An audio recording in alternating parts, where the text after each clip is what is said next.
प्यारे मसीही विश्वासियों, जय यीशु की तथा प्रतिदिन के बाइबल पाठ एवं चिंतन में आपका स्वागत है। आज का पहला पाठ प्रज्ञा ग्रंथ अध्याय 18 पद संख्या 14 से 16 और अध्याय 19 के पद संख्या 6 से 9 तक से लिया गया है। वचन कहता है, जब सारी पृथ्वी पर गहरा सन्नाटा छाया हुआ था और रात्रि तीव्र गति से आधी बीत चुकी थी, तब तेरा सर्वशक्तिमान वचन तेरे अपरिवर्तनीय निर्णय की तलवार लेकर स्वर्ग में तेरे राजकीय सिंहासन पर से एक दुर्दम्य योद्धा की तरह उस अभिशप्त देश में कूद पड़ा। वह उठ खड़ा हुआ और उसने सर्वत्र मृत्यु का आतंक फैला दिया। उसका सिर आकाश को छू रहा था और उसके पैर पृथ्वी पर थे। समस्त सृष्टि का सभी तत्वों के साथ नवीकरण किया गया और वह तेरे आदेशों का पालन करती थी, जिससे तेरे पुत्र सुरक्षित रह सकें। बादल उनके शिविर पर छाया करते थे। जहां पहले जलाशय था, वहां सूखी भूमि, लाल समुद्र के पार जाने वाला अबाध मार्ग और तूफानी लहरों में एक हरा मैदान दिखाई पड़ा। इस प्रकार सारी प्रजा ने तेरे अपूर्व कार्य देखने के बाद तेरे हाथों का संरक्षण पाकर लाल समुद्र पार किया।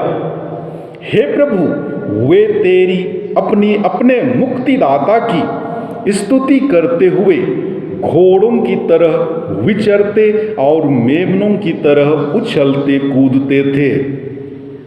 प्रभु की वाणी। ईश्वर को धन्यवाद।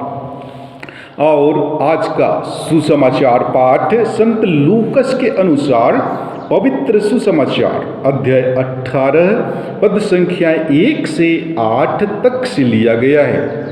वचन कहता है, नित्य प्रार्थना करनी चाहिए और कभी हिम्मत नहीं हारनी चाहिए। यीशु ने यह समझाने के लिए उन्हें एक दृष्टांत सुनाया। किसी नगर में एक न्यायकर्ता था जो ना तो ईश्वर से डरता और ना किसी की परवाह करता था। उसी नगर में एक विधवा थी। वह उसके पास आकर कहा करती थी, मेरे मुद्दई के विरुद्ध मुझे न्याय दिलाइए। बहुत समय तक वह अस्वीकार करता रहा। बाद में उसने मन ही मन यह कहा, मैं ना तो ईश्वर से डरता और न किसी की परवाह करता हूँ, किंतु वह विधवा मुझे तंग करती है, इसलिए मैं उसके लिए न्याय की व्यवस्था करूँगा, जिससे वह बार बार आकर मेरी नाक में दम ना करती रहे। प्रभु ने कहा, सुनते हो कि वह अधर्मी न्यायकर्ता क्या कहता है? क्या ईश्वर अपने चुने हुए लोगों के लिए, जो रात दिन उसकी दुहाई देते रहते हैं, न्याय की व्यवस्था नहीं करेगा? क्या वह उनके विषय में देर करेगा? मैं तुमसे कहता हूँ, वह शीघ्र ही उनके लिए न्याय करेगा। परंतु जब मानव पुत्र आएगा तो क्या वह पृथ्वी पर विश्वास बचा हुआ पाएगा? प्रभु का सुसमाचार। हे ख्रिस्त, तेरी स्तुति हो। प्यारे मसीही विश्वासियों, हम हमेशा प्रार्थना करते हैं, लेकिन जब हमारी प्रार्थना सुनी नहीं जाती है, तब हम प्रार्थना करना बंद कर देते हैं। यह एक कहानी की तरह है जो दो मेंढकों के बारे में है। दोनों एक गड्ढे में से बाहर आने की कोशिश करते हैं। उनमें से एक ने काफ़ी मेहनत की और गड्ढे से बाहर निकल गया, परंतु दूसरे मेंढक ने मेहनत नहीं की और वापस गड्ढे में फंस गया। आज के सुसमाचार में यीशु कहते हैं कि हमारी प्रार्थना आशा एवं विश्वास से भरी होनी चाहिए। तुम अपने जीवन में बार बार तैयारी करो और तुम सफल होगे। कोशिश ही इंसान को सफलता दिलाता है। अब्राहम लिंकन जो 40 बार असफल हुए, लेकिन बार बार उन्होंने कोशिश की और अंत में वे राष्ट्रपति बने। अगर आप ईश्वर से सहायता पाना चाहते हैं तब अपनी प्रार्थना को सुनिश्चित कीजिए और दिखाइए कि प्रार्थना में शक्ति है। प्यारे भाइयों एवं बहनों, कल के पाठों में हमने देखा कि किस प्रकार प्राकृतिक शक्ति ईश्वर के हाथों साधन बनकर मनुष्य की बुराई के लिए उसे दंडित करती है। जल ने नूह के समय के लोगों का सर्वनाश किया और आग ने लोट के समय के लोगों का।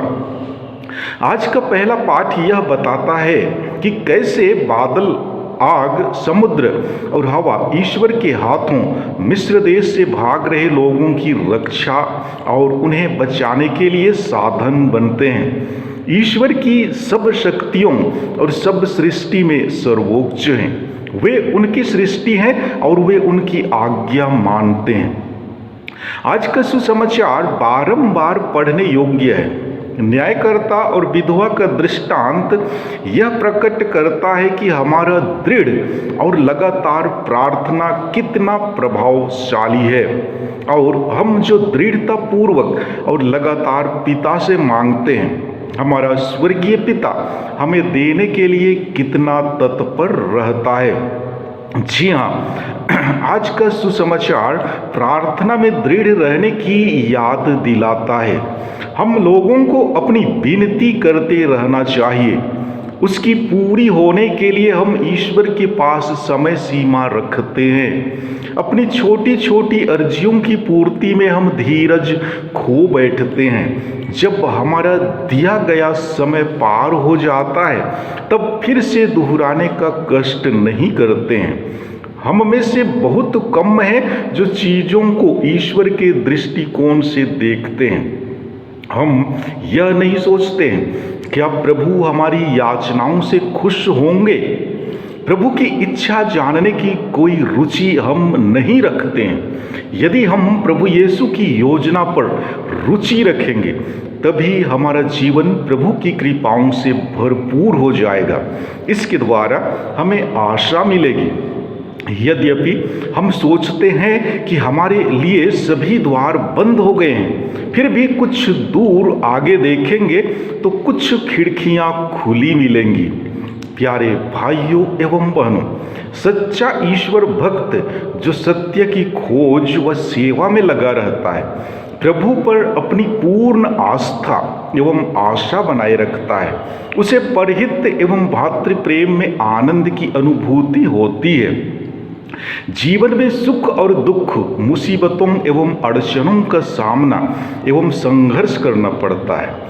आशा और निराशा के बीच गुजरना पड़ता है। सफलता पाने के लिए विशेष साधनों की आवश्यकता होती है। अपनी आस्था, धैर्य, त्याग और प्रार्थना ही उसका बल है। आज के सुसमाचार में जो न्यायकर्ता और विधवा का चित्रण किया गया है, इसके द्वारा प्रार्थना की आवश्यकता पर बल और हिम्मत धारण करने पर जोर दिया गया है। ये दो पात्र दो वर्ग के लोगों को इंगित करता है। समाज में धनी गरीब, शासक शासित दोनों विद्यमान हैं। यह कोई नई बात नहीं। विधवा समाज के दलित व निस्सहाय वर्ग के लोगों का प्रतिनिधित्व करती है, जिनका एकमात्र सहारा ईश्वर है। दूसरी ओर न्यायकर्ता धनी और अधिकारी वर्ग को दिखाता है, जिसकी लाठी उसकी भैंस वाली कहावत को चरितार्थ करने में सही जान पड़ता है। कोर्ट कचहरी में न्याय उसी को मिलता है जिसके पास ज़्यादा रकम है, जिसकी पहुंच अधिकारियों तक है। ऐसे माहौल में ईसा के मूल्यों को अर्जन करते हुए ख्रिस्तीय जीवन यापन हमारे लिए एक बड़ी चुनौती है। न्यायकर्ता जो निर्दयी और घमंडी है, वह ना तो ईश्वर से डरता है और न लोगों की परवाह करता है। ऐसा क्रूर व्यक्ति भी विधवा के बार बार अर्जी प्रार्थना पर उसे न्याय दिला देता है। तो क्या ईश्वर जो इतना दयालु है, क्या वह हमारी नित्य प्रार्थना नहीं सुनेगा, जो आदिकाल से हमारे पूर्वजों को साथ देते आया है? केवल हमें विश्वास की जिंदगी अपनानी है। उस पर भरोसा एवं धैर्य की असल परख होती है। यह एक आंतरिक संघर्ष व आत्म परीक्षण है, एक बड़ी चुनौती है। प्यारे भाइयों एवं बहनों, हम जानते हैं कि ईश्वर ने बड़े आश्चर्यपूर्ण ढंग से इस्राएलियों को मिस्र देश से बाहर निकाला। वे सूखी भूमि पर नंगे समुद्र को पार कर गए। ईश्वर पर अटूट आस्था एवं उसके प्रति सच्ची निष्ठा के कारण ही ऐसा संभव हो पाया। ईश्वर के प्रति ऐसा श्रद्धा से हमारा जीवन में आश्चर्यजनक कार्य संपन्न हो सकते हैं। बार बार ईश्वर से दूर चला जाना, उनके मार्ग से भटक जाना, उनके वचनों से विमुख हो जाना ही हमारी पहचान है। आइए हम अपने जीवन को बदलें, विश्वास में दृढ़ बने। जी हाँ, जब हम विश्वास में दृढ़ और अपनी प्रार्थनाओं में अडिग हैं तो हम न केवल अपनी आशा जगाते हैं, वरन तकलीफों से गुजरते लोगों को टगमगाते विश्वास को भी आशा की एक लौ देते हैं। आमीन।